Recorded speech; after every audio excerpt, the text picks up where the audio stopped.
Hello, welcome to Waypoint Survival. Today, I'm going to talk to you about 10 ways to make yourself physically tough for hard times. Stay tuned. It's pretty well a given fact that most of our ancestors, our parents' and grandparents' generations, were a lot tougher than we are today. And of course, the reasons are many. They grew up, many of them, during the First and Second World War. Of course, between that was the Dust Bowl era and the Great Depression. Many of them lived in rural areas, and they had to work very hard on farms, day in and day out from sunup till sundown, just to put food on the table. And of course, the food that you got wasn't always the best.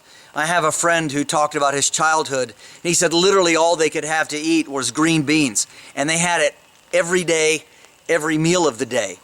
To this point, as an adult, and he's now up in his 70s, he said he can no longer eat green beans. He just got so sick of them when he was a child. These days, not everyone can live out in the country or have access to land even where they can test themselves and practice their skills. However, there are many things that you can do to bring physical toughness to yourself. You can achieve some of these skills even in an apartment or in a place where you have a very small backyard, or even in a city park where there's a place you can perhaps have a charcoal grill to practice fire making, things like that. So I want to get into 10 ways that you can toughen yourself so that when hard times come, you'll be able to endure it a lot better. The first thing you can do is you can take cold showers. Now I know that's not a lot of fun, and that shock of the cold water hitting your body and takes your breath away. But it is actually physiologically healthy for you, and if you can handle it, then it's a good idea. You don't have to do it every day, but to allow your body to experience that cold shock. In other words, what we're doing is we are not only practicing cold water immersion in case we would accidentally stumble and fall into a frozen pond or a creek or a river, but what we're also doing is we're allowing our body to be able to adjust rapidly to temperature fluctuations. And it is good for us, and it will toughen you. The second thing that you can do is you can practice starting a fire in the rain or the snow, or really in just about any condition.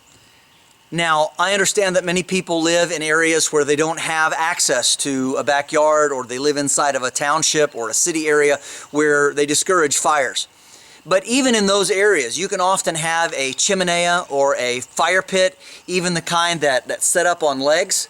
And you can actually use those even on patios, very small areas. You can also get portable charcoal grills, and you can level the top of that out. You can put a piece of cement or concrete on top of that, or a large stone, and you can practice your fire making skills even in the city and get good at doing it. If you don't have outside access to where you're actually in the rain, you can get a bucket or a bowl of water and dip the wood that you have. Pick up branches and sticks from a local city park and get them damp.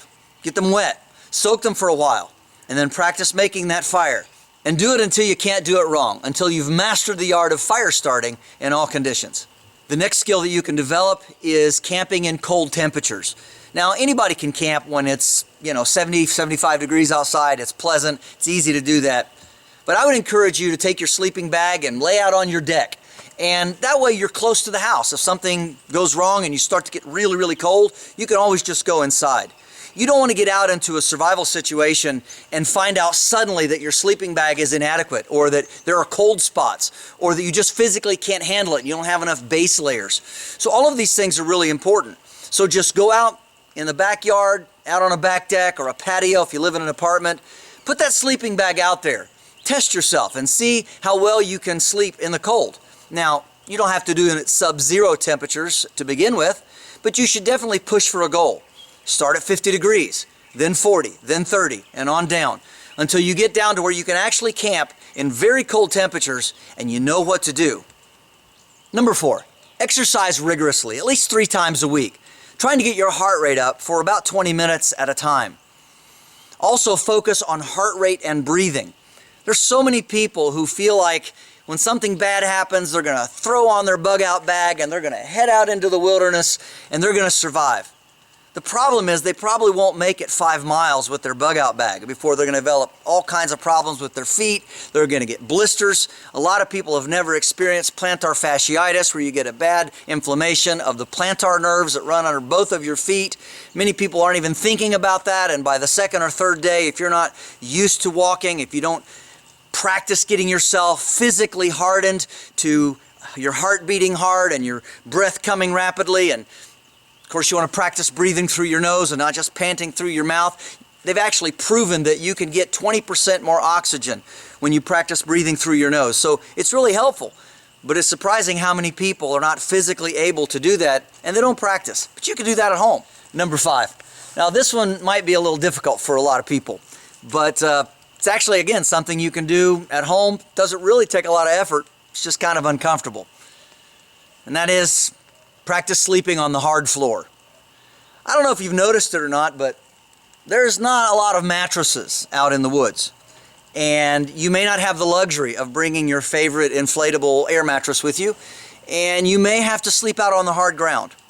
So by toughening your body to sleeping on the hard floor, you don't have to worry about bugs or snakes or any other creepy crawlies, but it will definitely toughen your body up to laying in an uncomfortable position.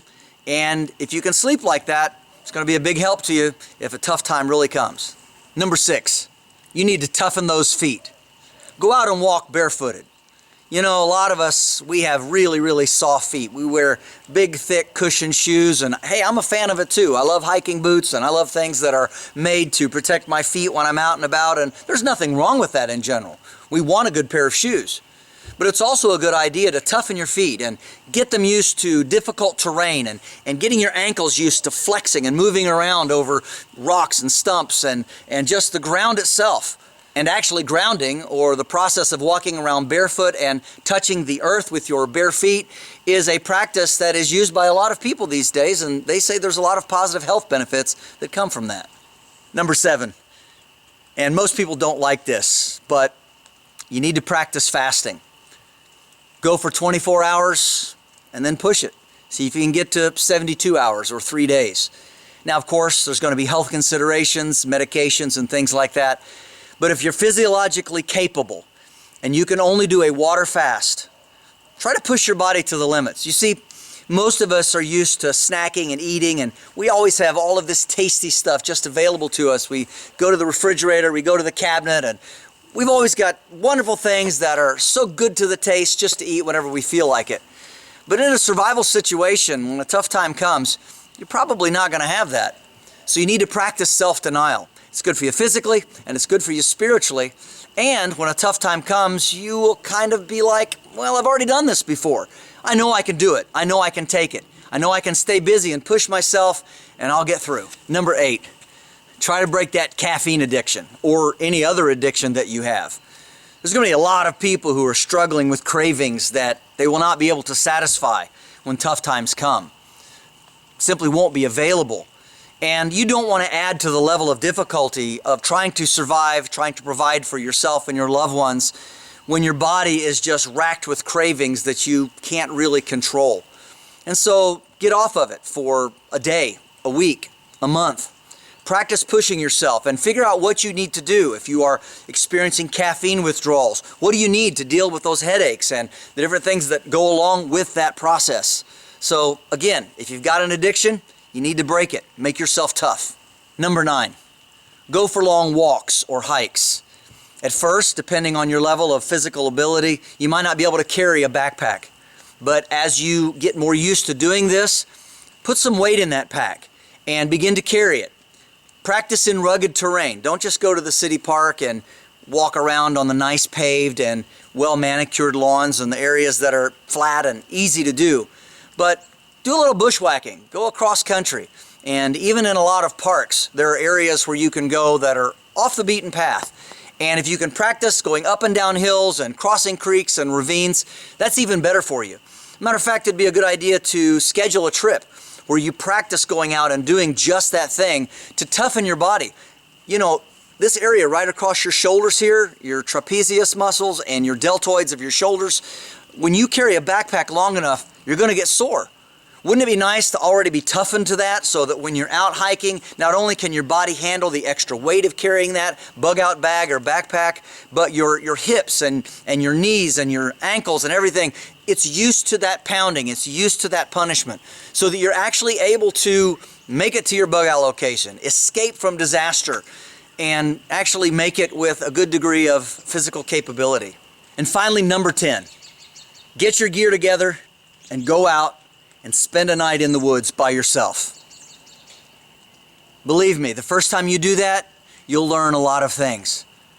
There was one fellow was talking to his friend, and they were out camping, and he kept hearing noises and sounds, things that were bothering him, and finally he heard a very large noise, and he turned to his friend and he said, "Did you hear that?" He said, "There's something out there." His friend, who was an experienced woodsman, looked back at him and said, "There's always something out there." And you know, until you get physically comfortable with being out in the woods by yourself at night with all of nature's sounds, you're not going to be comfortable. You're going to struggle. As I said, a lot of people, they have a misconception about getting out into the backcountry, and we're going to leave the city, we're going to leave the troubled areas and places where, you know, our family might be in danger. We want to get to a safe place, and so they're thinking of a large area that's got a lot of woods and some wilderness, and we'll go there until the problem has passed. But you know, survival is difficult, and being away from civilization, if you're not used to it, can be very hard. And so this is why we practice our skills. This is why we do what we do. It's why we watch videos and take notes, and why we encourage one another to push our boundaries and push our limits. Now, of course, not to do dangerous things. Survival is not about being foolish. It's not about taking foolhardy risks and putting yourself in actual danger. But rather, it is about taking risks that are limited. As I said, doing these things in and around your home, in your backyard, in a city park. Do it when you've got that wide margin of safety so that if it fails, you can just get in your car and go home, or just walk inside the house.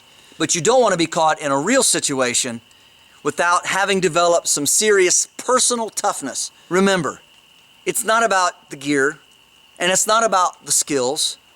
There have been people who have survived against incredible odds because they were tough.